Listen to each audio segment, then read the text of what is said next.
Message yanje ni biri ku mutima wanje kuri uyu munsi shaka tuganira ko titre iravuga ngo urukundo kubaha amashikano.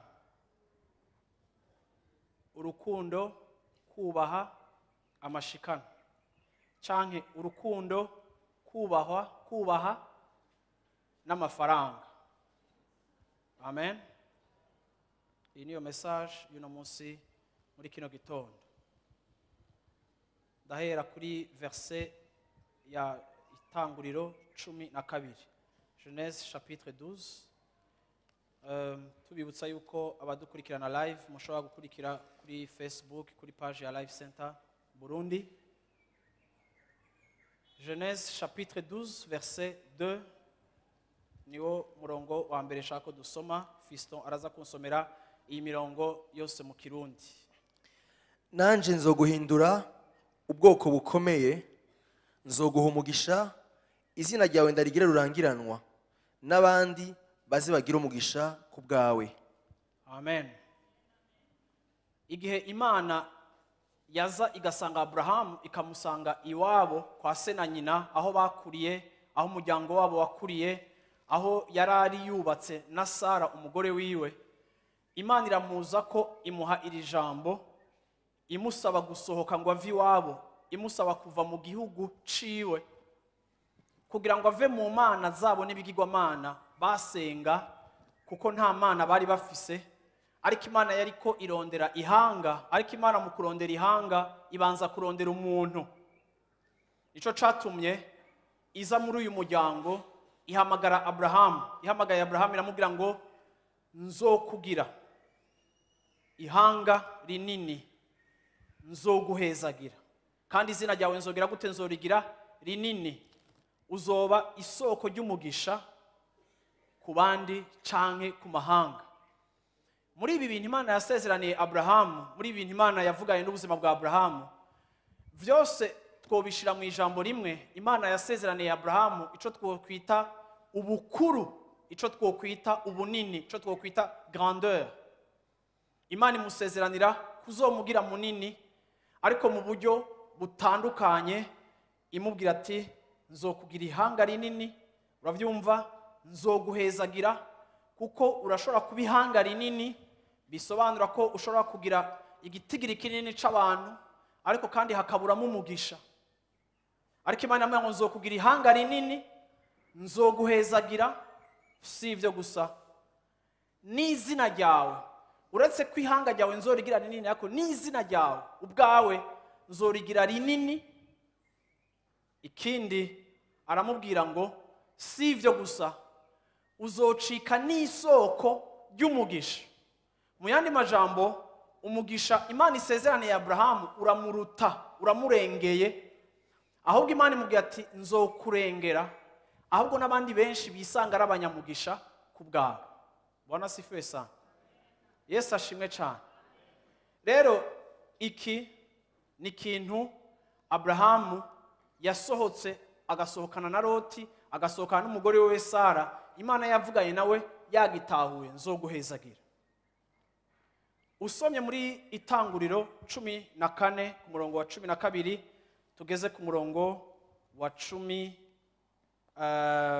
ku murongo wa 10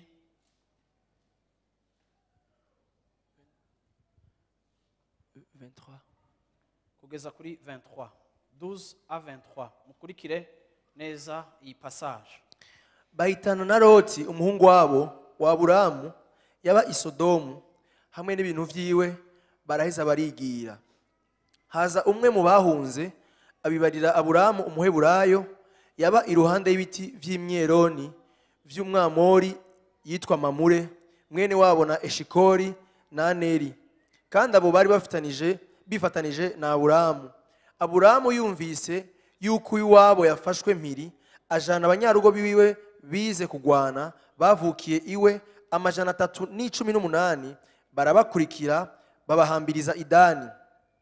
Aburamu ahenga mw'ijoro, abantu biwe abacamwe ibico, barabatera barabanesha, barabakinagiza gushisa ihoba, ahahera ibumoso bw'i Damasiko. Agarura ibintu vyose, agarura n'uw'iwabo Loti n'ibintu vyiwe, n'abagore n'abakobwa nabo n'abandi bantu. Atabarutse avuye kunesha, Kedoraoma n'abandi bami bari kumwe, umwami w'i Sodomu amusanganirira mu kiyaga c'Ishave, nico kiyaya c'umwami. Kandi Melikisedeki umwami w'i Salemu, umuherezi w'Imana isumba vyose, azana imitsima na vino.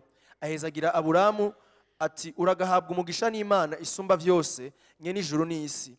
Kandi Imana isumba vyose iragahezagirwa, yagushize abansi mu maboko. Nuko Aburamu amuha ikigira 10 muri vyose. Umwami w'i Sodomu abarira Aburamu ati, ndekerana abantu ibintu ubitware.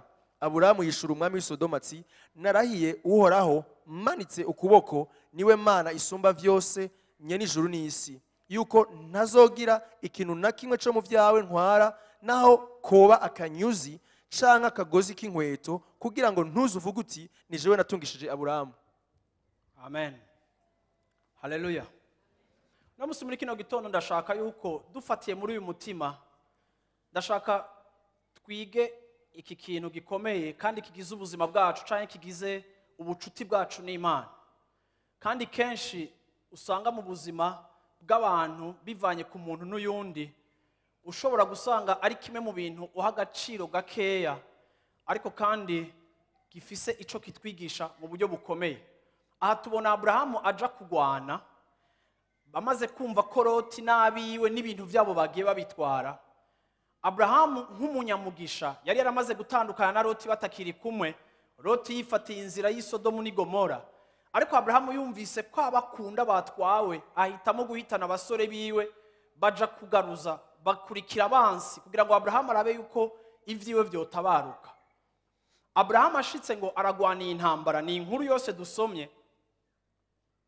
Aburahamu amaze gutsinda agaruka muri iki gisagara. Agarutse muri iki gisagara, agarukana ivyatwawe vyose n'inshuti yiwe Loti n'ubutunzi bwabo bwose, vyose Aburahamu azabizanye. Aburahamu amaze kubishikana ngo ahuye na Melikisedeki, kandi uwo nawe yari umuherezi muri ico gihe, kandi umuherezi w'Uhoraho. Iconya ndaza kugisurinya, umuherezi w'Uhoraho, apana umupfumu canke umuherezi w'Uhoraho. Aburahamu aramubwira ati, Imana yampaye kunesha. Ngo kuvyo Aburahamu vyose agarukanye, afata muri ubwo butunzi ngo akuramo ikigira 10, agira gute? Aragitanga, aragishikana kugira ngo gishikanirwe Imana. Ariko amaze guha ikigira 10 Melikisedeki arabajene, ashaka kuvyanka, ashaka kwanka kuvyakira, kuko Melikisedeki babona ko Aburahamu ico yakoze ari igikorwa gikomeye cyo kuja gutabara. Bakumva rero yuko kubona agarukanye ivyo bintu byose birakwiye.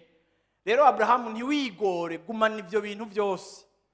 Aburahamu aravuze ngo narahiye Uhoraho nawe ndakurahiye, ntuzuvuge ngo warantungishije. Aburahamu yanka gusigarana ico kigira 10, yanka gusigara aragitanga, n'ivyo bintu byose arabireka, kuko Aburahamu yari yaratahuye mu buzima bwiwe yuko Imana yaramuhezagiye.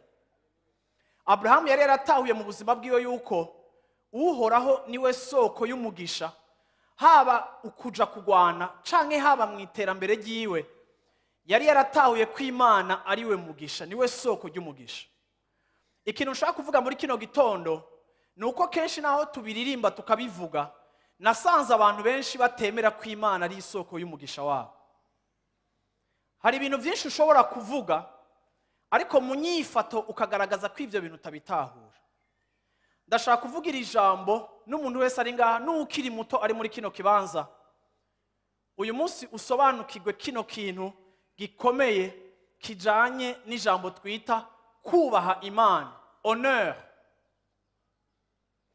Aburahamu amaze kubona kunesha, akamara kubona ugutabarwa kw'Imana, Aburahamu mu mutima wiwe yigenera yuko adashobora kuryohererwa no guserebura victoire cyangwa akaryohererwa intsinzi ariko kandi atubahutse cyangwa atahokonesa ko Dieu Imana yiwe iri à l'origine ya victoire zose ziwe.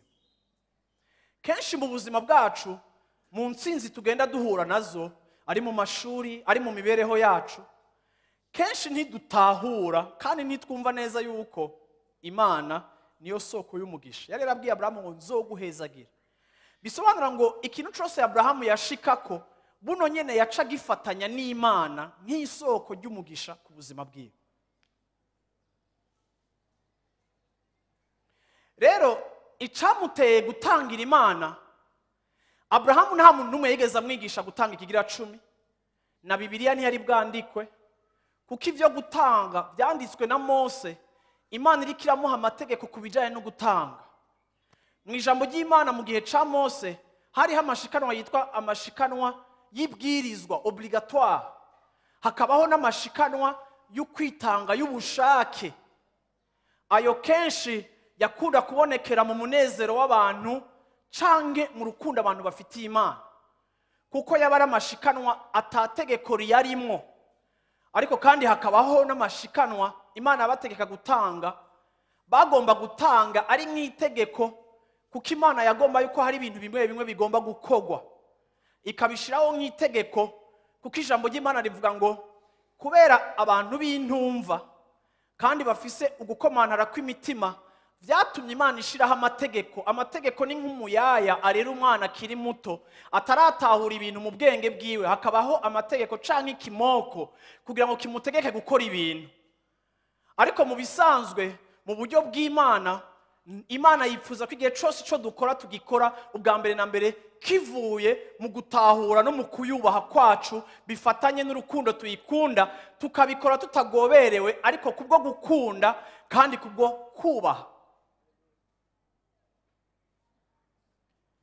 Ikiro nico catumye umuntu nk'uyu nka Aburahamu asanzwe azi ko Imana ariyo soko y'umugisha. Iki nico catumye Aburahamu aza gushikanira Imana irishikanwa ryiwe ataho ryanditswe. Nico gituma Bibiliya inavuga ngo uhoraho yahimbawe n'ukwizera kwa Aburahamu, yaryoherera ukwizera kwiwe, ku buryo Aburahamu ibintu byinshi yarabikoze. Aburahamu ugiye uramusoma ahantu henshi muri Bibiliya, ikintu cyose Imana yagiye ikora mu buzima bwiwe yaca atanga, kugeza hari n'igihe Imana yamusanze mu ishikanwa iza kwivumbagaza amanyagura inka. Imana iza gufata amaraso igira alliance nshasha iri speciale na Aburahamu. Igihe cyose Aburahamu ubuzima bwiwe turabubona ari umuntu atigeze agira ikibazo cyo guha Imana, kugeza naho Imana yamusavye umwana we yiwe Aburahamu yaramuzanye. Iyo Imana itamutabara Isaka yarapfuye. Ariko mu gutanga kwa Aburahamu dutahura ikintu gikomeye, yuko Aburahamu mu bucuti bwiwe n'Imana, mu gutahura Imana nk'isoko y'ivyo byose, Aburahamu yabaye umuntu yubaha Imana, ariko kandi ukubaha kwiwe kukagaragarira mu buryo adashidikanya kandi atagwana no gutangira Imana. Amen. Haleluya. Haleluya. Yesu ashimwe cyane. Amina. Usomye kuri iyo murongo nyene twako turasoma iyo chapitre ku murongo wa 15, Aburahamu amaze gukora ivyo bintu ku murongo wa 15 ku murongo wa mbere. Hanyuma y'ivyo ijambo ry'Uhoraho riza kuri Aburahamu nko mu nzozi riti, Aburahamu ntaco utinya, ni jewe nk'inzo yawe, ndi jewe nk'inzo yawe, uzohabwa impera ikomeye cyane. Uzohabwa impera ikomeye cyane. Mwibaza yuko Imana yahaye isezerano Aburahamu kubera avuye kugwana, cyangwa ibaza ko yari muhaye kubera ahejeje kuyishikanira? Kuko intsinzi ku rugamba niyo yayimuhaye, ariko kandi Imana iramubwira ngo inyuma y'ivyo Imana irazira musanga ati nzoguha impera kandi nzokubera inkinzo. Bwana sifuwe sana. Kandi agahembo kawe, umushahara wawe uzoba munini cyane. Ndashaka kugira ngo dusobanukirwe no munsi muri kino gitondo yuko mwishikanwa ryacu canke mu mafaranga yacu yo dutangira Imana, abantu benshi barakunda kugira impari n'ibihari na polemike ku bintu bijanye no gutanga. Ariko kandi ishikanwa ryacu cyangwa gutanga kwacu ni ikimenyetso cyo kubaha, ni marque ya honneur. Haleluya. Usomye Genèse chapitre 4 verset 3 ukagera ku murongo wa 5, Itanguriro 4 ku murongo wa 3 kugeza ku murongo wa 5. Igihe kiragera, nimba utazi kuzingura biriya wihuta uyireke bagusomere, ariko uvyandika ahantu iyi mirongo urayifata muri etude yawe biblique uyigarukeko. Igihe kiragera, Kayini azana ishikanwa ku vyeze vyo mu nzimiro ngo abishikanire Uhoraho. Abeli nawe azana ku ntungwa z'uburiza zo mu mukuku wiwe no ku binure vyazo. Uhoraho yakirira Abeli ishikanwa ryiwe, ariko ntiyakirira Kayini ishikanwa ryiwe. Maze Kayini araraka cane, mu maso hiwe harijigwa. Haleluya. Amen. Ndashaka kubwira umunsi muri kino gitondo ngo Imana irafise ingene iraba ishikanwa ryawe. Kenshi mu buzima twibaza yuko Imana iraba ingene tubaho, ingeso nziza dufise, imigenderere myiza dufise, ingene dufasha abantu, ingene dukorera Imana, ingene bamwe tuvuga ubutumwa abandi turirimbira Imana. Ariko ngenda kubwire ngo Imana yawe irafise ico ivuga ku ishikanwa ryawe. Imana ntiyirengagiza, kandi Imana ishikanwa ryawe ntiyarishize inyuma. Ishikanwa ryawe ni kimwe mu bintu biri important bigize ubusabane cyangwa ubucuti bwawe n'Imana, kandi Imana ikurabirako.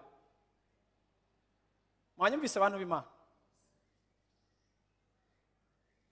Hari abantu barabibaza ngo mbega kubera iki Abeli yagize ibi, kubera iki Imana Abeli Imana ishikanwa ryo yarikunze ijya Kayini ikajyanka. Ngira ndakubwire ngo icatumye Imana igaya ishikanwa rya Kayini ikariha amanota mabi, ariko igashima ishikanwa rya Abeli, nuko Abeli ishikanwa ryiwe yashikanye yarishikanye yubahirije ibyasabwa byose n'Imana, yari yabahishuriye mu mutima. Abeli na Kayini bari abana ba Adamu na Eva. Adamu na Eva n'abantu Imana yavuganye nabo ku bintu byinshi, kandi Adamu na Eva n'abantu basangiye n'Imana igihe kininiya. Adamu na Eva n'abantu Imana yeretse forme ya offrande ya mbere, aho Imana yazigafata inyamaswa bakoze icaha ikakibaga ikacica. Nukuvuga ngo bari abana bakuriye mu muryango kandi bazi ibisabwa n'ibikwiriye ukuntu bigomba kuba bimeze. Abeli agiye gushikanira Imana, mu buryo bwiwe bwo gushikanira Imana ashira mu gaciro, ashira en considération icimviro c'Imana kwishikana. Agenda gushikanira Imana nk'uko Imana ibishaka, apana nk'uko wewe abishaka. Ikibazo kenshi turakigira, kuko kenshi mu buzima bwacu muri domene y'ugutanga ntidukeneye uburongozi bwa Mpwemu Yera, dutanga uko dushaka. Ariko iyo ugomba kugira mariage urasaba Mpwemu Yera ngo akurongore ku mufiyanse uzocago. Iyo uri kurarondera akazi urasaba Mpwemu Yera ngo akurongore umenye aho bariko baradepoza bakubwire neza. Ibintu byinshi urabironderamo uburongozi. Ariko ikintu nabonye abantu bataronderamo uburongozi ni ishikanwa. Ishikanwa nico kintu ukora uko ucumva, uko wavyutse, uko umerewe. Ariko kandi kenshi iyo ugikoze muri iyo negligence canke muri ubwo buryo bwo kutaha agaciro Imana, rimwe ukabikora ishikanwa ryawe rigasuzugura Imana, kuko ishikanwa ryawe riravuga.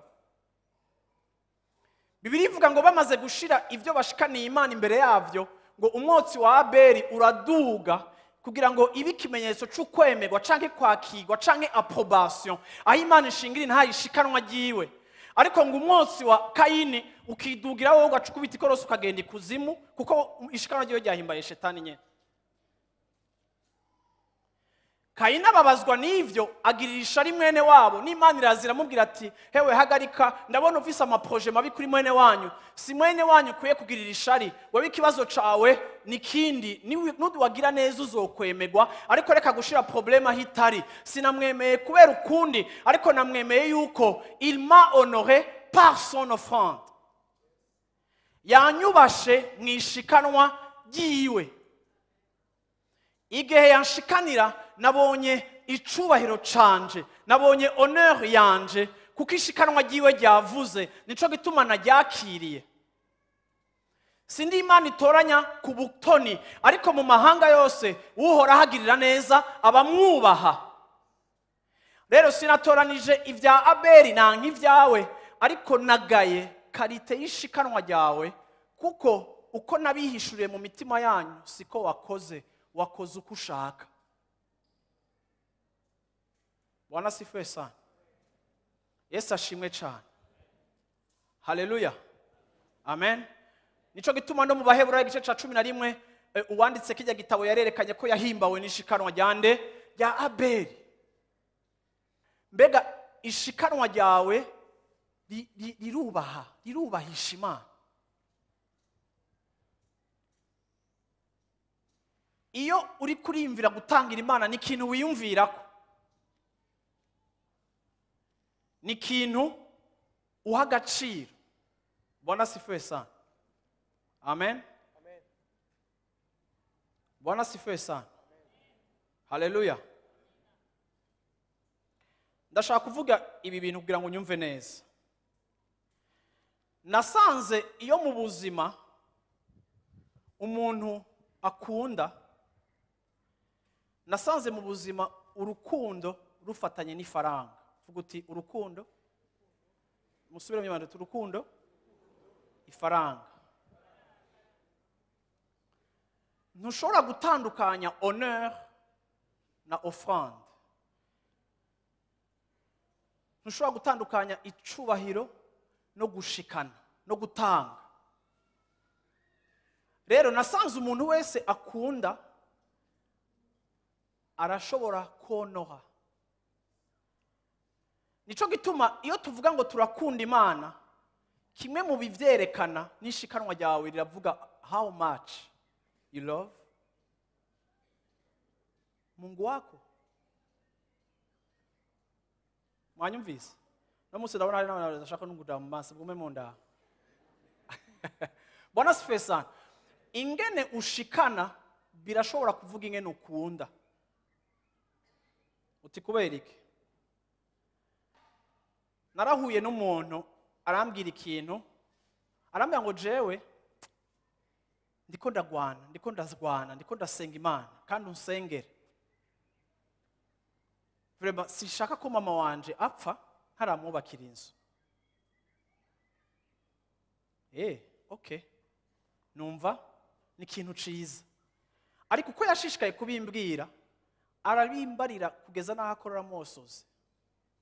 Ati mama wanje ndagomba kumwubakira inzu. Mama wanje yatureze akenye, yatureze ari wenyene, yatureze ari umupfakazi, twari benshi. Mama yaratwigishije, yaragwanye, yadukoreye ibintu bidasanzwe. Mama niyiza, ariko ibintu yadukoreye byari biteye ubwoba. Pastor unsengere ndagomba kumwubakira. Aratanguye kugwaragurika, ariko iyo nzu naho yobibamwe umunsi umwe agaca ataha. Ariko ndashaka kumwubahisha, ndashaka kumutera iteka, ndashaka nawe atahe ahantu, ndashaka nawe agira.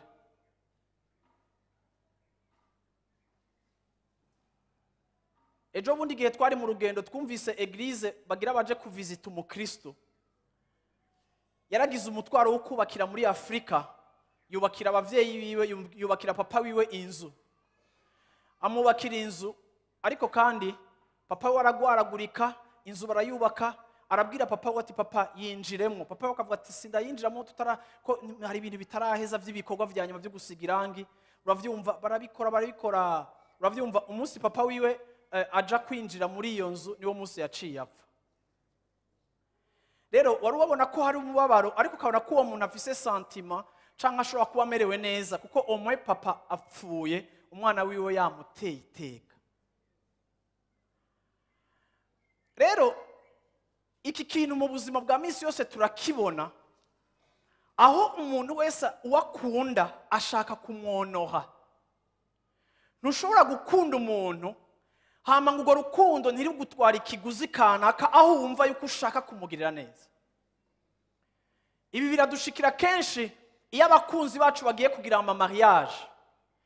Iyo tuvuze muri eglise ngo aba basore bagiye kurongorana hagati yabo tukabatangira ishikanwa, mwese rijya shikanwa muza kubaha rifise uburemere butandukanye bifatiye ku rukundo mu bakunda. Abo utazi ubaterera buhoro, ariko abo ukunda ntunarindira nuko muri eglise tuza kubivuga, ahubwo ugenda aho bazoba ukaraba ikitari mu nzu, nimba ari amarido, nimba ari biki, ukavuga ngo sha ko Eric agize mariage ngomba kumukorera ikintu. Ukunda ku gihe ciwe ciza urondera uburyo bungana gute ushobora kumwonoha, ushobora kumwubahisha, ushobora kumubera akaryo ko kumwereka aho ugeza kumukunda n'aho ugeza kuba uryohereye ubuzima bwiwe. Rero turumvikana yuko ntibishoboka yuko ukunda hama ngo ntusohore. Turi d'accord abantu b'Imana? Turi d'accord? Ureka gusohora iyo utabishoboye, ariko kandi n'umugabo aravuga ngo shango Imana niyampezagira. Umugore wanje yarihanganye, umugore wanje twarabanye mu bukene, umugore wanje yarankunze nkenye, Imana ikampezagira. Aha boraba abagabo ngahaga mwa abagore babicaye impande, atarindi sengesho bati Imana ukampezagira, umugore wanje nzomugirira neza, umugore wanje nzomuhezagira, umugore wanje mama sema amen. Wowe umuvuge amen, abandi boshaka bareke bavyumva, abandi bo bashake bihore. Yo umugore wanje nzogira gute, uravyumva? Yo uravyumva? Kuko iyo ukunda tu as envie d'honorer. Iyo umugabo cyangwa umugore urenga ibigo quelque part gusa sinintege nke gusa zinge nukunda ivyo hanze, ariko ufise n'ikibazo ca honneur.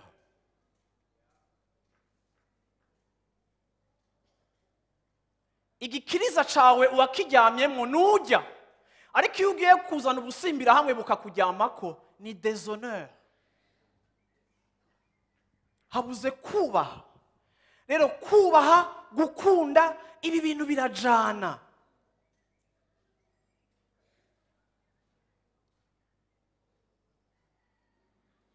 Bibiliya iravuga ibintu bibiri byavuzwe na Paulo na Petero mu bitabo bitandukanye. Paulo abwira abagabo ngo bakunde abagore babo, Petero akabwira abagabo ngo bubahe abagore babo. Umwe avuga aimer, undi akavuga honorer. Kuko ukunda ugomba no kumwubaha. Hariho abantu wubaha mu buzima ariko utabakunda ukabubaha kubera position. Ariko ukunda automatiquement uramukunda no kumwubaha ukamwubaha. Turiko turumvikana? Rero iyo umugabo yabaye umugabo wa vrai agatera imbere, yifuza kubona yuko bamubwiye ngo umugore wawe agendera mu modoka nziza, bamubwiye ngo umugore wawe mbara neza, niyo amubonye arengana atambuka aca nkasotse mu modoka nziza yamuguruye, ndazi ko mwese ibyo hari ababirota, akayisohokamo agatambuka, umenga nijya démarche y'ujya mugore ariko aratambuka kuko ari honoré, umenga uwo mugore ariko aravuga ngo mon mari.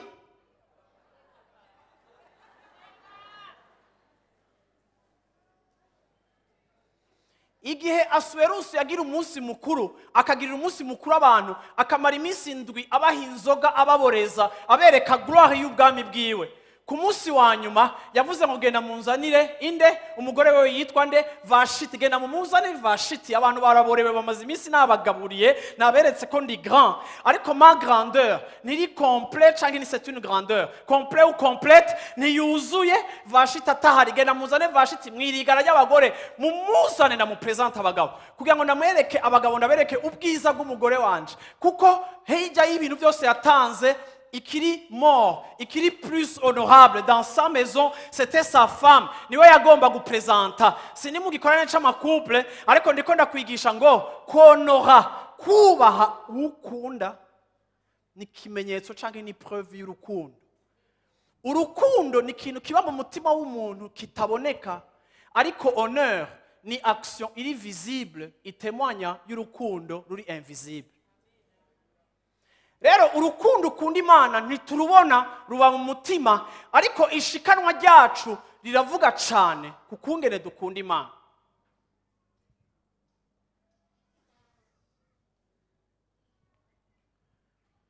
Nimba mu buzima bwacu twipfuriza byiza abo dukunda, ni gute hageze ku mana tutiyumvira ko dukwiye kuyizanira the best? Ni probleme y'urukundo. Waguye ku dufaranga twawe, uciye wirukanka, uciye ugwana n'umudayimoni y'ubukene yarakurembeje, ugakosora utuntu twawe twose twari tumaze iminsi maze imyaka turi muri mwa. Ebano ukaba busy, kuko amafaranga aragira umuntu akaba busy kwe. Ariko kandi wamara kuduheza ugatanga kwisopa, wumve utwoba dusigaye kugira uw'Imana. Ariko igihe cyose wirukanka, Imana ntibigeze uyimvira ngo ufate ikintu gikwiriye, uvuga uti Imana niwe wampaye insinzi, niwe wampaye iyi acquisition, nanje Mana ngiye kukubahisha ibi bintu byanje. Nuko utayubaha bikwiye, ku buryo urasuzugura ico uyiha, wiha les miettes.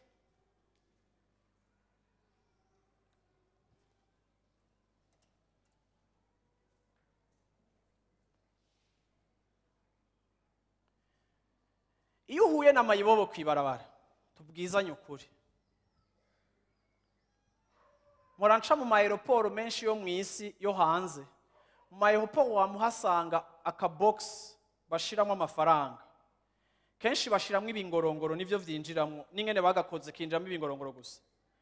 Ariko telma nakantu nyene wa muntu adashaka n'ibingorongoro ko bimumena amatwi mu vyuma vyo muri aeroport nibiki, ucufata ugatereramo ivyo bingorongoro.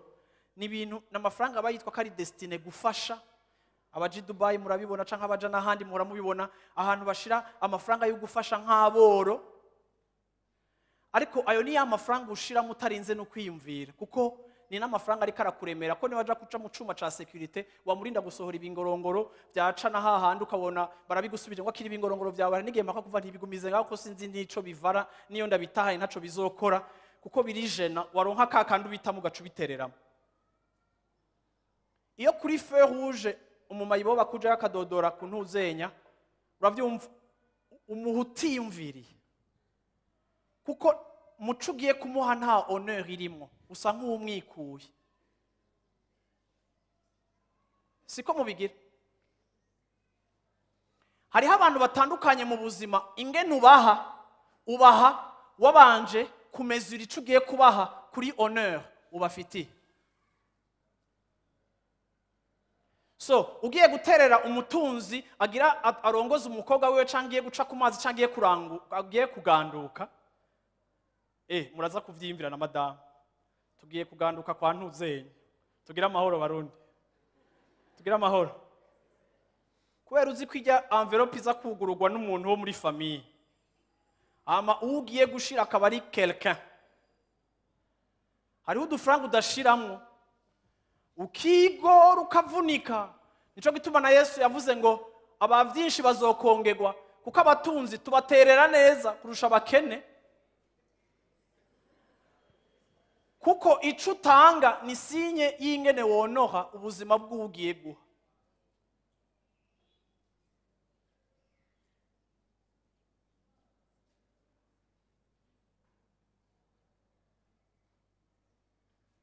Amen.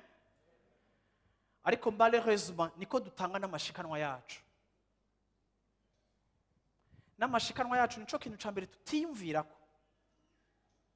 Ubu no musi nabagiriye ubu ndabagirira agapose kugira mwikosore gatoya.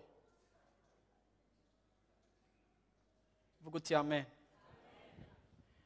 Ubu hariho abantu benshi ngaha mwaje mwicaye ngaha muri kino gikorana, mutiyumviriye ico muza gutanga mukiva muhira. Ariko ninde muri mwebwe aja guca ku mazi yiyumviriye atiyumvira icaza gutanga, ashitse hajya akaba ari havyiyumvira? Ninde? Muva muhira mubizi n'akamverope katararengana uba wakirije urutoki, ntushobora gutaha naho bote bakuza, ntushobora gutaha bataraguha ka kamverope, kuko niko kanakuzanye. n'abasivye barungikana uwugiye ngo urantwarira. Ivyo uravyitwararika kuko socialement ntutanze uramutijije, kuko na wewe barakubwira ngo none utafasha abandi ninda azogufasha, kuko witeze ko icago kizozi wawe urafasha kugira ngo nihagera turu yawe baze bagusubiza. Nico gituma n'ivyo mutanga vyandikwa mu gitabo, bamwe iyo bagiye kwitaba imanza baragarukana ibitabo bakaraba ngo mbega nakayanterereye angahe kugira ngo nane nje kumuserukako. Igacicika credit sociale dutizanya hagati ya twega abarundi, aho dutizanya abaguhaye bose uzobasubiza bose, imanza zose uzozita. Nico gituma ubigira mwakigoro kuko birakugarukako, ariko au fond si honneur. Nujya komeye uterereye vyinshi ni kugira ngo niwagira ingorane nawe azanye ikiboko ciwe kinini agishire mu gaprobleme kawe gatoya.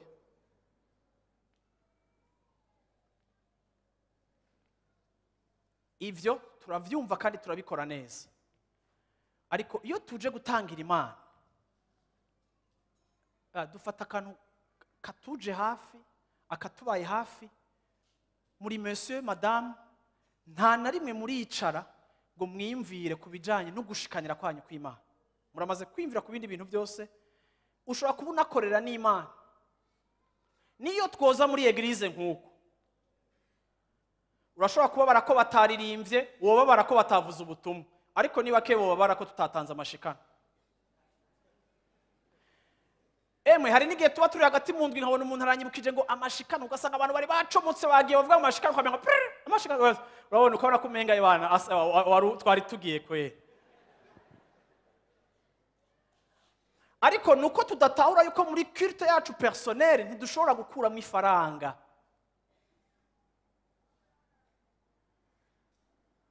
Aha. Soma Proverbe 3 verset 9. Havuga ngo honore l'Éternel avec tes biens et avec les prémices de tout ton revenu.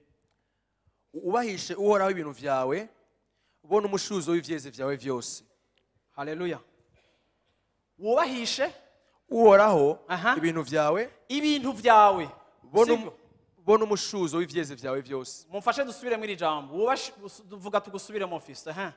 Wubahishe uhoraho ibintu vyawe, bona umushuzo, les prémices ivyawe vya mbere w'ivyeze vyawe vyose. Wubahishe uhoraho. Urumva yuko ça fait partie ya kimwe twonoresha canke twubahisha Imana. Ndakunda kubaza abana banje ikintu kijanye n'ishikano. Ishikano kuko ni education tugomba kugira, kuko ishikanwa ryacu riravuga, kandi ishikanwa ryacu uhoraho arariryohererwa.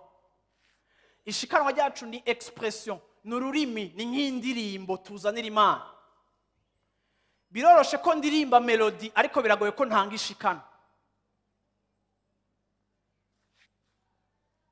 Amina. Haleluya.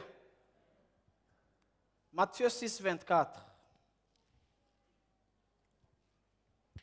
Nta usaba abami babiri, kuko yokwanka umwe agakunda uwundi, canke yoguma kuri umwe akagaya wa wundi. Ntimushobora gusaba Imana n'itunga. Gumaho hano kwanza.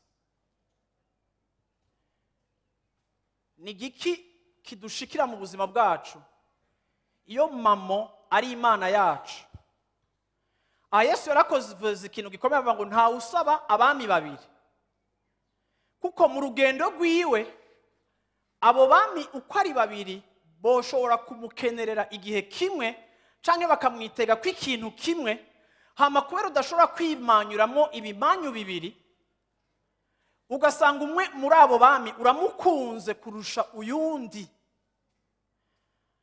Aha Yesu yareka abwira abafarisayo, kuko abafarisayo bari bafise attitude mbi ku bintu by'amafaranga. Yesu aravuga ngo nimwashaka gukurikira Imana, ariko mu rundi ruhande n'amafaranga canke mamo ni amafaranga, ni ibintu by'isi, ni lo materiel, ibintu. Murazi ko ari abantu bakunda ibintu. So ntimushobora gukunda Imana n'ibintu canke n'amafaranga, kuko ivyo bintu byose uko ari bibiri bifise kapasite yo kukubera Imana. Rero kuko atamana zibiri zibaho, imwe uzoyibonera uyirenganye kurusha iyindi.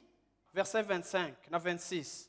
Nico gitumye ndababarira nti ntimukiganyire amagara yanyu kuvyo muzorya, Ntimukiganyire amagara yanyu kuvyo muzorya, canke kuvyo muzonywa, canke kuvyo muzonywa, canke umubiri wanyu kuvyo muzokwambara. canke umubiri wanyu kuvyo muzokwambara. Mbega amagara ntaruta ivyo kurya, Mbega amagara ntaruta ivyo kurya, canke umubiri nturuta ivyambagwa. canke umubiri nturuta ivyambagwa. Aha Yesu arerekanye impamvu ishobora kudutuma amafaranga tubera Imana, nuko amafaranga akemura ibibazo vyose. Nari kubaho uwo murongo ntawe nateguye. Amafaranga akemura ibibazo vyose. Rero amafaranga niyo adutuma dufungura, amafaranga niyo dukoresha mu kwambara, amafaranga niyo dukoresha mu kubaho. Ifaranga ry'umuntu nico kintu kimutuma ubuzima bwiwe bushobora kuba bwiza canke buba bubi. Amafaranga y'umuntu niyo adetermina karite y'ubuzima umuntu abaho. Nico gituma rero dushobora kuyakunda, kuko arafise ingaruka nini, arafise impact nini ku buzima tubayeho. Yesu acarababwira ati rero mbega ntimukiganyire ku byo kurya. Mu yandi majambo, ntimukandutishe kandi ntimugasenga amahera, kandi ntimukagire ubwoba ku byo kurya n'ibyo kwambara, kuko ubuzima buruta ibyo kurya. Uravyumva? Ukubaho canke amagara biruta inyambaro. Ndakwimya amagara jewe Imana yawe, ariko ukagira ibyo wambara. Umugwayi yambara agashuka gusa, bakamwambura impuzu zose, bakamushiramo amaserumu. Umugwayi atagira amagara, naho yoba afise amamiliyoni yo gukonsoma, ntashobora kuyarya kuko acometswemo amaserenge, niyo amugaburira, agaburirwa na serumu. Rero amahera canke gufungura ntibiruta amagara. Rero Imana ni nk'uko ishize muri comparaison. Mamo abaha ivyo kwambara, mamo akabaha ivyo mufungura, ariko jewe ndabaha ubuzima, kandi ubuzima buruta inyambaro. Kandi nta wambara adafise ubuzima, kubera umuntu agwaye arashishwa, nta kintu kimuryohera, ibintu byose biramusesema. Umuntu agwaye ntumubwira kuja kurya umukeke kuri plage, kandi ntakangwa n'amavage yatanganyika, kuko yashishwe na volume iramushisha, kuko aragwaye, kandi ashobora kuba agwaye iryinyo gusa.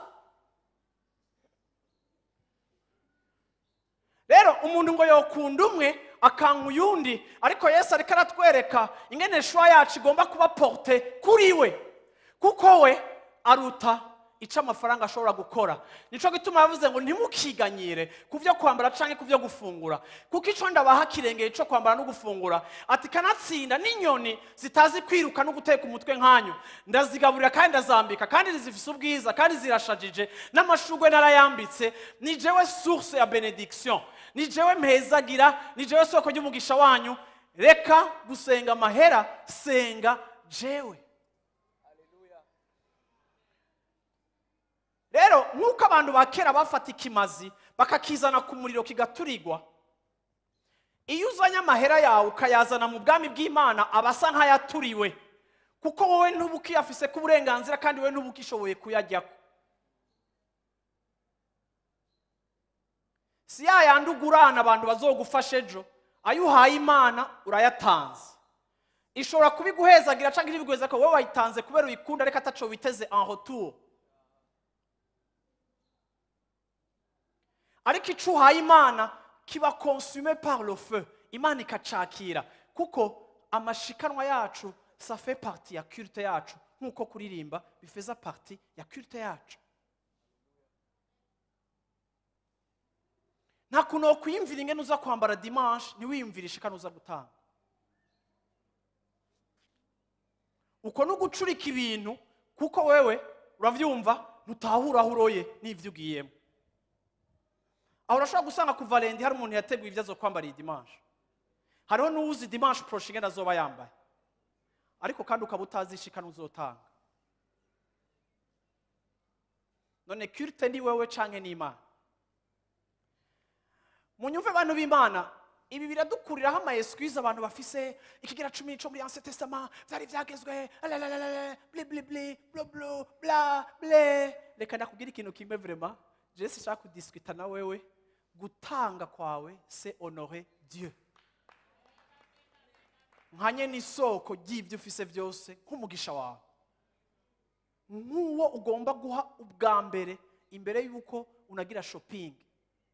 Nico gituma bavuze ngo mumwubahishe ubutunzi bwanyu bwose, et vos prémices. Les prémices ni kuvuga ngo dépense ya mbere y'umuntu w'imwemu ni mu nzu y'Imana, imbere ya regidezo, imbere ya loyer, Dieu.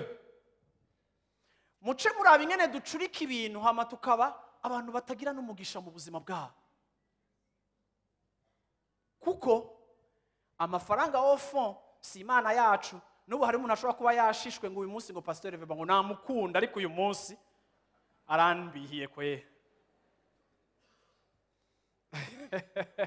Ariko kandi igituma umerewe gutyo nuko uragwaye, urakeneye kwinjira mu mahombi bakakudelivera, uravyumva. Uhoraho ntushobora kumukunda dukuyemo igiceri.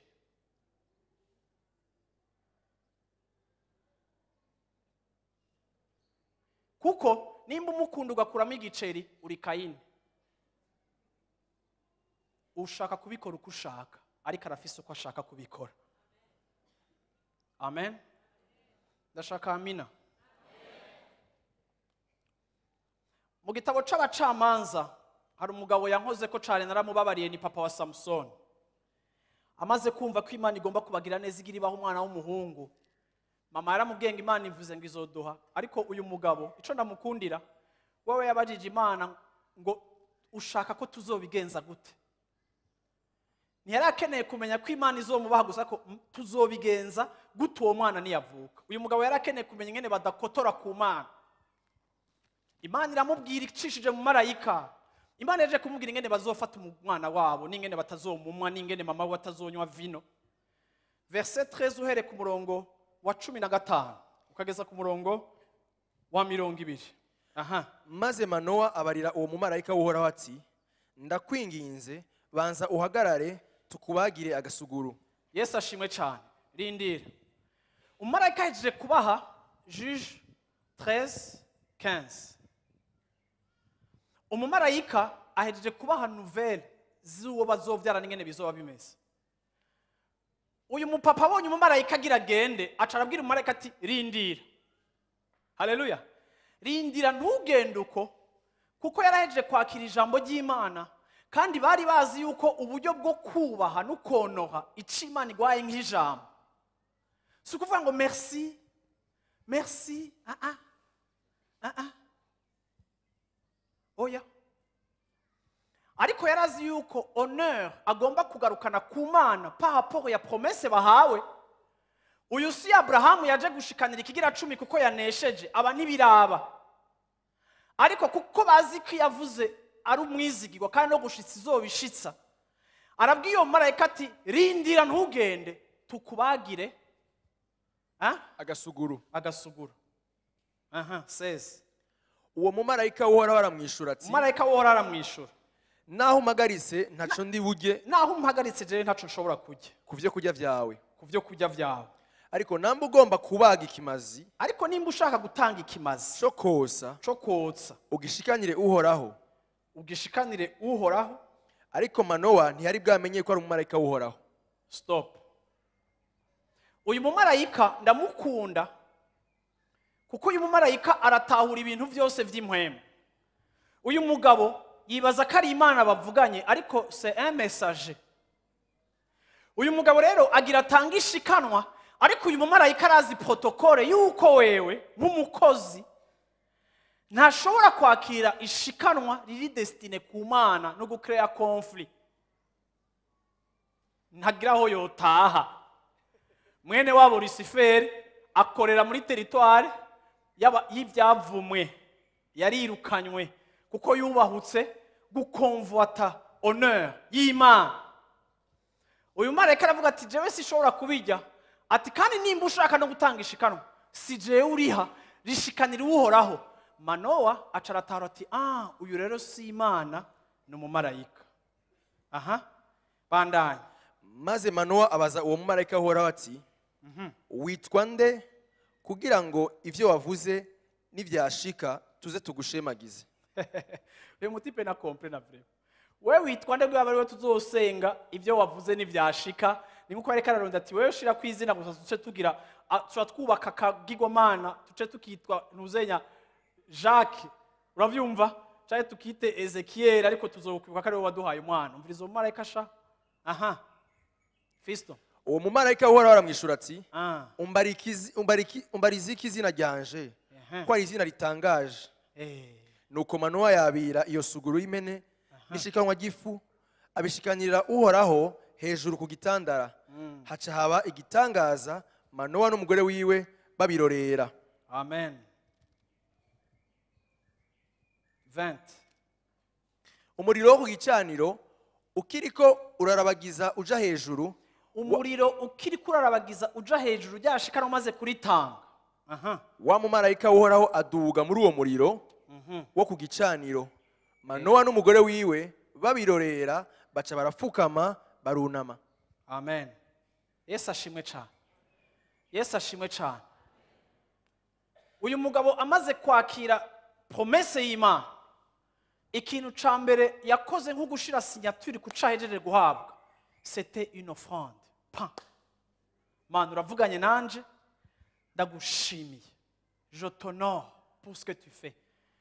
Amaze gutanga iryo shikanwa, ishikanwa ryiwe ricika n'umugende wo gutahana uwo mumarayika gusubira yajava. Ndashaka kubabwira ngo icaha Satani yakoze canke Luciferi yakoze, Bibiliya ivuga ngo Luciferi mwijuru yatanga amashimwe. Amashimwe yarimo kombinezo y'amajambo yo gushima Imana n'ibimota neza bashikanira Imana mwijuru. Mugerageze kwiyumvira, mwijuru barashima Imana, mwijuru barashikanira Imana. Sinzi ivyo bashikana yuko bimeze nk'ivyo twe dufise, ariko uko ijuru rimeze mwijuru barahimbaza Imana bakayishikanira. Nta gicaniro, nta presence y'Imana ibaho hatabayeho kuyishima cyangwa kuyishikanira. Amina. Muriko muranyumva abantu b'Imana? Iyo niyo nature y'Imana dusenga, niko imeze, niko iri. Sinzi igituma imeze uko, ariko niko iri.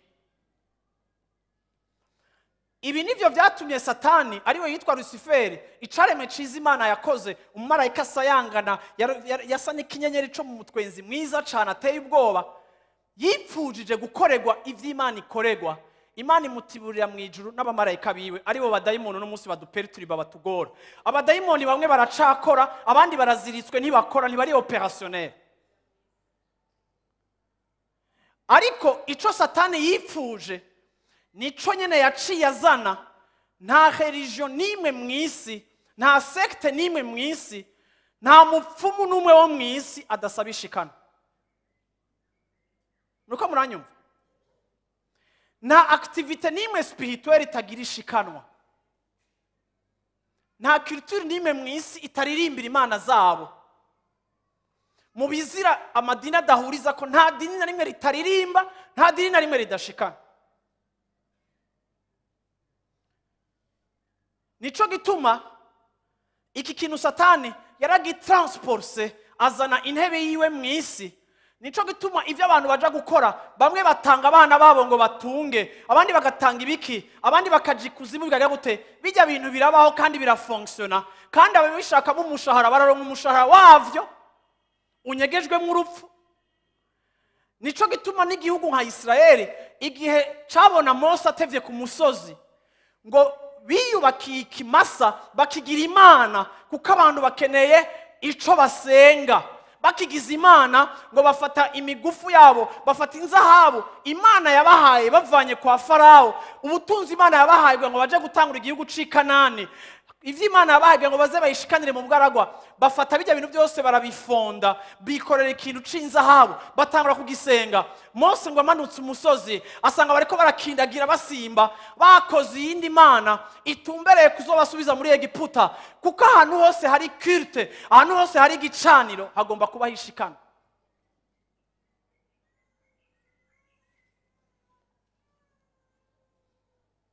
Uzosanga n'abantu baja kuraguza batanga amafaranga wowe udatanga mu rusengero, kandi basenga Imana biyubakiye, zifise amaso zitabona, bazishize ko n'amazuru ntizihema, bazihaye n'iminwa ntizivuga, ariko bazishize mu mazu barazadoha. Narabonye abafonctionnaire baba bakomeye bo muri West, ava muri Nations Unies akava New York akaza gutanga amasacrifice muri Côte d'Ivoire wabo canke muri Mali, kugira ngo maintaine poste yiwe, akazana salere ziwe mu bamarabu n'abapfumu kugira ngo abe protege. Ivyo vyose ni forme y'ugusenga no gushikanira. Satani yakopie ivy'ijuru n'ivy'Imana abitwara muri monde yiwe, ariko malheureusement ababikora basenga Satani babikora neza kurusha ababikora basenga Imana, bacunguwe bogejwe n'amaraso, bariko baja mu ijuru, bafise Imana ihoraho y'ibihe bidashira, idasaza kandi idapfa, itagira itangura itagira n'iherezo, iriho yamaho, ariko niho hariho mediocrité hageze gutanga.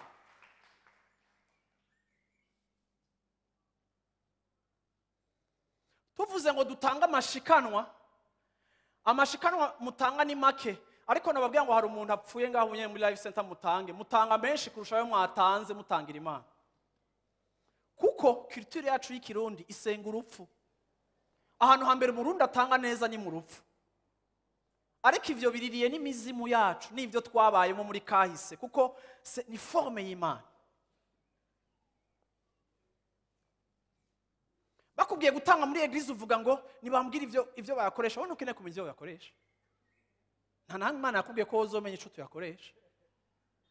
Tubikoze tubikora kuko uri mu membre, tugomba kuba transparent, ko nta obligation dufise. Wewe ntutanga kuko tuguha raporo, ishikanwa ryawe riraturigwa.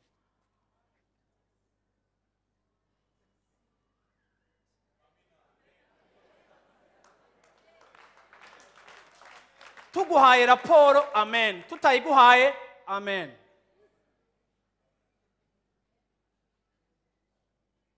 Kuko ni gikorwa ukoreye Imana n'ubwami bwayo. Igihe cyose Imana yabwira Mose icakora, hagomba ko ari abantu baza kugitangira. Imana yamubwiye ngo ubake ihema ry'ibonaniro, abantu nibo batanze ngo yubake. Imana yamubwiye ngo ubake isanduku, abantu nibo batanze ngo bubake. Dawidi yagiye kubaka ingoro, aratanga n'abantu baratanga. Igikorwa c'Imana kiba finance n'abantu bo mu bwami bw'Imana. Nta ONG finance ya eglise, nta leta ifinance ya eglise, kandi ico twebwe dukora, hariho ministere ya santé, hariho ministere ya education, hariho ministere ya economy, amasektere yose y'igihugu arafise abantu babitangira, kandi arafise n'amabije ari prévu. Ariko nta bije n'imibaho mu gihugu itumbereye ubutumwa bwiza no gukiza imitima y'abantu kiretse eglise. Abafinance ba eglise nabakijijwe, bogejwe n'amaraso, bazi ko ubutumwa bwiza bukenewe, bukwiye gukwira mu ntangara zose, bukwiye gushika ku bantu benshi. Nta handi ababayere bacu bari atari gaha nyene. Mwebwe mwishe mission y'Imana irapfa, kuko ni mwebwe Imana yacunguye.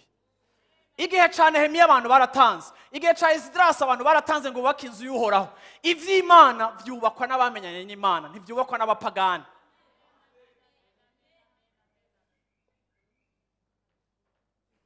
Ijambo ry'Imana rivuga ngo nihagira uwugusaba, ni proverbe quelque part. Bibiliya ivuga ngo nihagira uwugusaba ufise, ntumubwire ngo genda uzogaruke ejo kandi ufise, ahubwo muhe.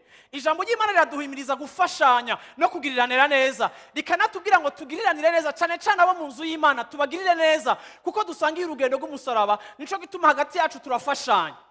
Ariko iyo ni kategori y'ishikanwa rimwe, ariko hari irindi shikanwa dutanga kugira igikorwa c'Imana kije imbere, kugira ngo mu nzu y'Imana ntihabeho inzara.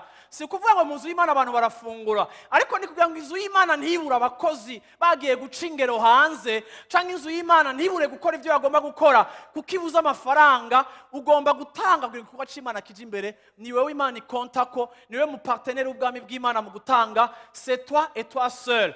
Igihe abanyamerika batanga mu mashengero yabo bagafasha Afrika, barahezagirwa kuko bonora Imana mu ishikanwa ryabo. Sinkeneye amahera vi wabo, ariko ndakeneye amafaranga ava muri twebwe. kuko aho badutangiye umugisha birarangiye, ariko harageze ko igihe Afurika igatanga itabaye manipure, kandi igatanga mu buryo bwiza kugira ngo yubahishe Imana ishikanwa, kuko ishikanwa nijya ku gicaniro, kandi ku gicaniro niho tugirira contact n'Imana, aho tuzana ico twita ubuzima bwacu tukayigiha, ikitugoye ico tubirira icuya, ikigoye gutanga igisobanura ico turico. Iyo ntanze ishikanwa ryanje ndababara. Iyo urekuye ishikanwa ryawe ribona, ridahumye, ritamugaye, ritonze, rivyibushe, ugatanga le meilleur y'ivyo ufise, birababaza. Ariko kandi niho Imana yacize ibwira Abrahamu ngo Abrahamu, umpera yawe izoba nini cyane, kandi izoba ibihe bidashira. Haleluya! Kuko yakoze ikintu atabwirijwe gukora, ariko yakoze ico yumva ko akwiye gukora, kuko yarabiravye asanga kunesha si ubuhinga bwiwe, ariko hari uwabikoze, hama hitamwo kumwonoha personne offrande. Amen. Bantu b'Imana, ngana kubwire ngo hari ibintu Imana yategetse muri Ancien Testament, ariko bitwigisha akaranga k'Imana. Igihe kimwe abigishwa barabajije Yesu bati, mwigisha kubijanye n'amakori, kuko bari bazi ko Yesu aje kubohora abayuda ku ntwaro y'abaroma. Yesu arabishura ngo Kayisari mumuhe ivyiwe. Yesu yarigeze no gutabara umuntu yabuze amahera ya taxe, aja kuroba araronka amafaranga yo gutanga taxe. Yesu yaravuze ngo ivya Kayisari mubihe Kayisari, ivy'Imana mubihe Imana. Kuko Imana yaratugenze twebwe nk'abanyagihugu mu bihugu byacu gutanga amataxe biri biblique. Ntushobora kumenya ngo ni vya Cette abasindanga taxe, igihugu coco co gufunga. Ariko amashikanwa twewe yatwiba, kuko twe nituguhana. Ariko taxe uyitangishwa n'ubwoba n'igihano. Ariko kandi ngenda kubwire ngo wa mukristo uri hano hantu, ngenda kubwire ngo kujya gutangira Imana harimo umugisha, no gutanga taxe harimo umugisha. Ntushobora kubaho ucenga igihugu ngo ntugihe, kuko Imana yatekanije ko igihugu gitungwa n'abanyagihugu bacu, kigashitsa imigambi yabo yo gutuma bamererwa neza, bagatanga taxe. Kandi Imana yategetse ko abayizera bayimenye bayishikanira kugira ngo ibyo bamenye ishishikare kumenyekanishwa no mu bandi, bagatanga amafaranga ni taxe yo mu nzu y'Imana. Vuga uti taxe. Ariko gaye muno munsi yo bona sifuye sana. Murane ikigowe n'amasura ya vuga uti taxe. Yesu ashimwe cyane.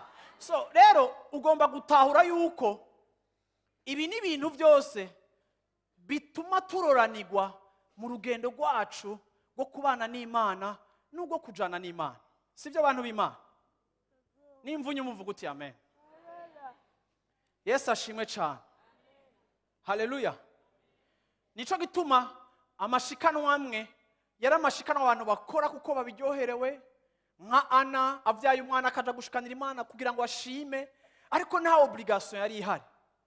Rero ndagomba kurangiza ndakubwira ngo biri important mu buzima bwawe yuko vraiment uhagarika guha Imana ikintu utiyumviriye. Rimwe na rimwe hari n'igihe bimbabaza niyo niyumviriye ingene n'amashikanwa tuyafata honyene, ingene tuyafata ngira ni burya buntu dukoresha vraiment ufise iminwa mito, ariko kagafyonda abayaharura bakamara isaha yo kuzingurura, bazingurura 10, bazingurura 20, bazingurura ikintu watanze utanimviriye, hama baheza kukizingurura bagaca batangura guharura. Ariko iyo bava binashoboka ukava no muhira na envelope wayiguriye na life center ntinayikugurire, ukaza wayitekeyemo ishikanwa ryawe nka sinye y'umuntu yiyumvira ico agiye guha Imana, aje muri culte yiwe, aje muri service, aje korana n'Imana yiwe. Uhokonesa yuko ari yituma utambuka uvyuka ukagenda bigakoreka. Uhokonesa yuko no muri chômage ari yugutunga, kuko n'umushomeri aratanga. Ndashimira Imana abana bo mu école primaire bari fidèle gutanga ari batoya. Nico gituma navuze ngo iyi message n'abana batoya ndayinsista ko n'abana banje ni kenshi ndababaza watwaye ishikano, kuko ni kintu umuntu agomba kwimvira muri budget yiwe mu kubiga gute. Uravyumva, ugomba kwimvira icoma Imana, kuko ubwo nibwo buryo bw'ukonoha, kuko uwo wubashe uramuha. Amen. Yesu ashimwe cyane. hariho passage ntashatse kubasomera irangira pfa kuyinsomera yo y'abajya bapeti ba Eli. Aba bapeti bo nabo bakora muri church, bari nk'abapastori muri Israeli, ariko kuko bamenyereye iby'amashikanwa no gutanga, harageze igihe barakengera bagafata à la légère. Imana ikabwira Eli, abana bawe sinkunda ingene bafata amashikanwa uko bayakinisha bayotsa bayajya n'ivyo bakorera ku gicaniro. Sinkunda légèreté, sinkunda ukorosha ibintu abana bawe bafise ku gicaniro. Iyi yari Imana iriko iravuga kuko Imana ari Imana y'igicaniro cayo, irubaha bijya bintu. 1 Samuel 2:29. Ngo niki gituma mutimamukira ibimazi vyiwe n'amashikanwa yiwe, ivyo yashinze ko bamuzanira mu ngoro yiwe, ngo ukubaha abahungu bawe kuba murutisha, ukubaha abahungu bawe kuba murutisha, mukigaburira ibinoboye byo mu bimazi byose abantu biwe b'Abisirayeli bamushikanira, mukivyibuhira. Ni igiki kigutuma undutisha abahungu bawe ku buryo utabakosora? Bariko bankorera mu nzira mbi, bariko barankorera ariko mu nzira mbi. Kuko abantu b'Imana, umuntu arashobora gukorera Imana agakorera Imana mu nzira mbi, anegrija offrande.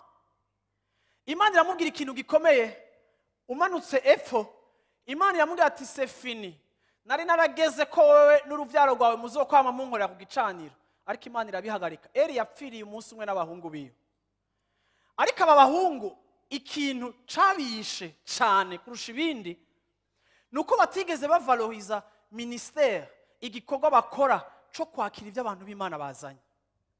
Muntu w'Imana uri muri kino kibanza, Imana yahamagariye kugukuyikorera. Muntu waspira gukorera Imana. Mpura n'abantu bakambwira ngo duhe ku mashikano. Bavyumva uzana ayo mashikano. Kandi rimwe ugasanga n'abakozi b'Imana, ariko ndagomba gukebura umuntu wese ari ngaha afise umuhamagaro wo kuzokorera Imana, uze wubaha ishikanwa ry'abantu b'Imana. Eba ishikanwa ryo gukwegera muntu w'Imana, ishikanwa ryo gukwegera.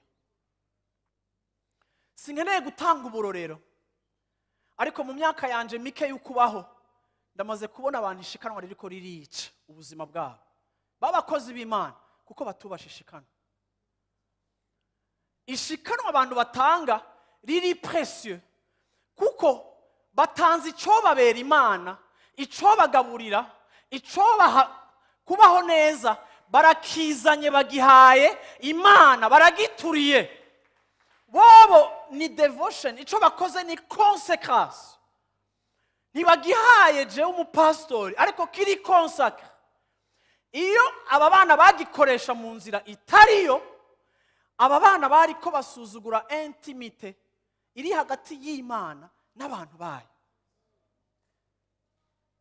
Numva iki kintu no kivuga mu munsi w'amakouple, muze munyibutse iyi passage. Ntushobora gusuzugura intimité, ubusabane bw'abantu b'Imana n'Imana. Twe dukora ku gicaniro, ariko ibyo dukoresha iby'abantu bazanye ku gicaniro biri précieux, ni iby'agaciro. En d'autres termes, iyo umuntu atanze ifaranga agiye watanze ubuzima bwiwe. Nico gituma ibindi byose wobitanga, ariko ifaranga rikakugora gutanga. Wompa impuzu wambaye wasigaje, wompebera ibirato wambaye kabiri udakeneye kwambara bwa gatatu, ariko vyo kugora kumpa amahera yawe. Kuko amahera yawe afataye n'umutima wawe. Nico gituma arico kintu cambere c'exprima honneur, nico kintu cambere c'exprima attention na affection ufise ku bintu n'amafaranga yawe. Rero umukozi w'Imana waspira gukorera Imana, sha mu bintu wubaha ishikanwa ry'abantu.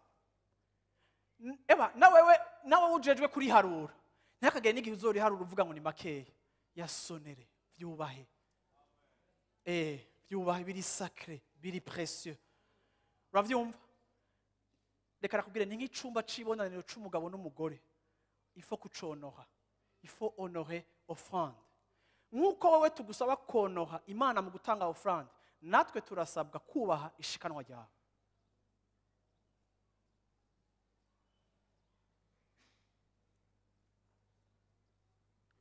Fuguti heza.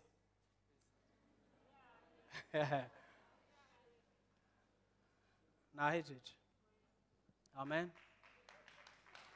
Imana ibahezagiye. Haleluya. Amen. Uhore wimvira ku ishikanwa ryawe. Bantu mubatse ingo, mufise imitwaro myinshi muko murasengera. Muze muhore mwimvira ico mushikanira Imana en tant que famille. Abana muzovyara baze bahora babona mufata envelope y'ishikanwa ryanyu canke sheke yanyu muyishimira Imana. Mu byo muzobaraga mu kubaha amashuri meza n'ibindi mubarage gutangira Imana. Ugiye muri Afrique de l'Ouest abantu kuko bakuze baraguza ntibibagora gutangira Imana. Ariko aka karere kacu k'ibiyaga binini Uburundi n'u Rwanda hari umudayimoni uteye ubwoba utuma abantu badatanga ishikano. Abantu boguha ibintu byose n'impuzu zabo buzigwa ko ntibashobora kuguha ishikanwa ryabo. Uyu ni umudayimoni ari muri ibi bihugu byacu kandi ndasenga ngo mumukire mu izina rya Yesu Kristo. Kuko muramenya ukuri kandi ukuri kukabaha kwidegembya. Yesu ashimwe cyane. Haleluya. Ubwami bw'Imana burakeneye ubutunzi bwanyu bwinshi cyane kurusha n'ubutunzi imiryango yanyu ikeneye. Rero nk'abagiriwe neza mwige konoha Imana n'amashikanwa yanyu n'ibigera 10 byanyu. Mubiharure nka kimwe mu bigize ubucuti bwanyu n'Imana. Woyivuga ngo Mana ndagukunda cyane n'amose agakororoka ariko iranakurindiriye ku manifeste urukundo yikunda par ton offrande. Amen. Mwami Yesu turagushimiye muri kino gitondo ciza. Ni wowe soko y'ivyo dufise vyose. Ni wowe waduhezagiye, ni wowe washize Mana yo mu ijuru ubukerebutsi mu buzima bwacu ugashira ubwenge mu buzima bwacu. Ni wowe waduhaye opportunité zo kugutangira, ni wowe waduhaye opportunité z'ubuzi n'ibindi. Mana hari igihe Mana tugishushe tukibona kugira neza kwawe dutanga. Ariko Mana hari n'abamara iminsi batanga akagaruka akavuga ngo ni menshi. Mana uturinde kuba intashima mu buzima bwacu. Utubabarira igihe cyose Mana twihutira gukemura ivyacu ariko ivyawe tukabishira inyuma. Ivyacu vyamara kononekara bigapfa tugatanga amasengesho, tugatanga imitwaro. Ariko Mana wowe duhamagara ngo dutabare, ni wowe twirengagije mu gihe cacu cibihe vyiza. Mana utubabarira igihe cyose twakwirengagije tugasuzugura ishikanwa Mana. Warishizemo umugisha kandi rirakubahisha. Ariko kandi warabwiye Abraham inyuma y'ivyo uramubarira uti nzokubera inkinzo, nzokubera protecteur. Kandi au-delà de ça sinzokubera protecteur gusa ariko impera yawe izoba nini cyane.